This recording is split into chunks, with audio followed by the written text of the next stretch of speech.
मैं income tax department में deputy commissioner हूं। पिछले साल मार्च 2 को मैंने विश्व हिंदू परिषद के जो अकाउंट्स हैं उनके बारे में जानने के लिए इनको सम्मन्स जारी किए थे।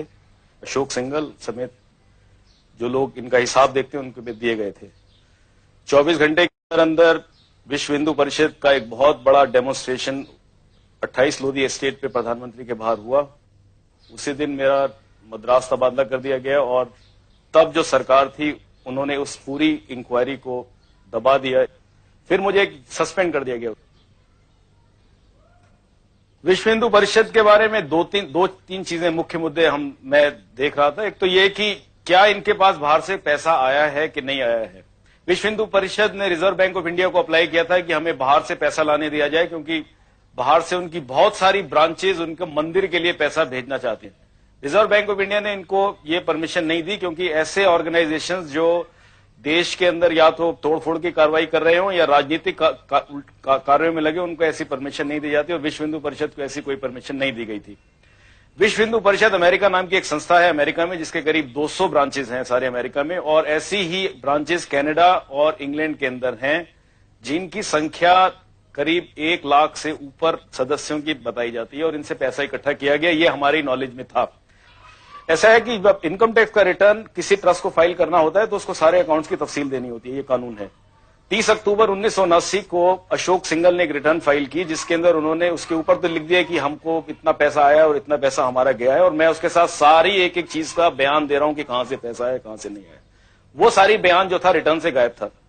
उनकी फाइल में जो सारे कागज जो कहते हैं हमने सबमिट किए, उसके आज तक डुप्लीकेट्स उसके आज तक नहीं दिए गए।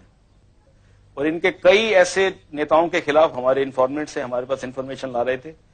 इनका झगड़ा भी हुआ विश्व हिंदू परिषद के नेताओं का आपस के अंदर कि 1,66,00,000 रुपए जो शिलान्यास पे खर्चा हुआ वो सारा उसमें काफी बोगस था, उसमें लोग पैसा खा गए हैं। ये बातें वहां पे झगड़ा हुआ, फिर नई कमेटी बनी, लेकिन उसके बाद फिर एकदम ये पूरा विश्व हिंदू परिषद ने जब देखा कि ये बिल्कुल इंक्वायरी उन लोगों की कन्विक्शन के अंदर निकल सकती है, क्योंकि उनके पास ना तो किसी तरह का हिसाब था, तो उन्होंने सरकार के ऊपर ये निश्चित तौर पे दबाव डाला मार्च 8 को कि इसको या तो किया जाए, नहीं तो हम सरकार से अपना समर्थन वापस ले लेंगे। तो ये बार बार ये बोलते हैं विश्व हिंदू परिषद के नेता कि हम कुछ नहीं छुपा रहे हैं। हम तो कहते हैं कि नहीं छुपाने का तो प्रॉब्लम क्या है, कोई और ऑफिसर्स भी बैठे हैं वहां पे, अपना सब दे दीजिए आप अपना हिसाब।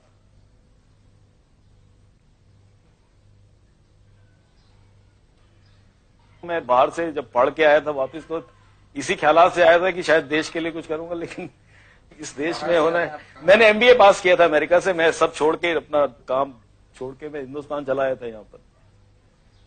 अगर एक कानून इंप्लीमेंट करने वाले ऑफिसर को अगर आप उसके साथ ऐसा करेंगे तो इस देश में कोई कानून नहीं रहेगा, ये हम बता सकते हैं। अगर हमारे साथ जो हुआ है, हम आपको बता दें, इस देश के अंदर ये एक फाउंडेशन डल गई है हमारे साथ जो हुआ है कि इस देश के अंदर कभी कानून नहीं रहेगा। क्योंकि अगर जो कानून वाले ऑफिसर्स के साथ ये किया गया जो मेरे साथ हुआ है, तो इसका यही नतीजा है कि देश के अंदर कानून हमेशा के लिए खत्म हो गया।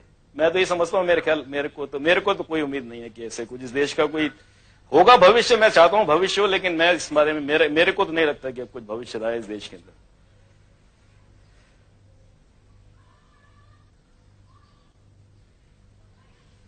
जब आपने ये सब कार्रवाइयां शुरू की तो उसके बाद किसी ने आप पर दबाव डाला या धमकियां वगैरह दी?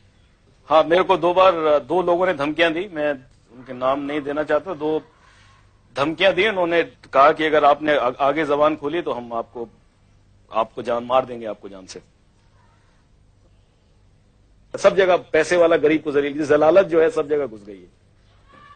और धर्म का उसका नाम देना ये तो बहुत गलत बात है। धर्म तो बिल्कुल ही नहीं है कम से कम।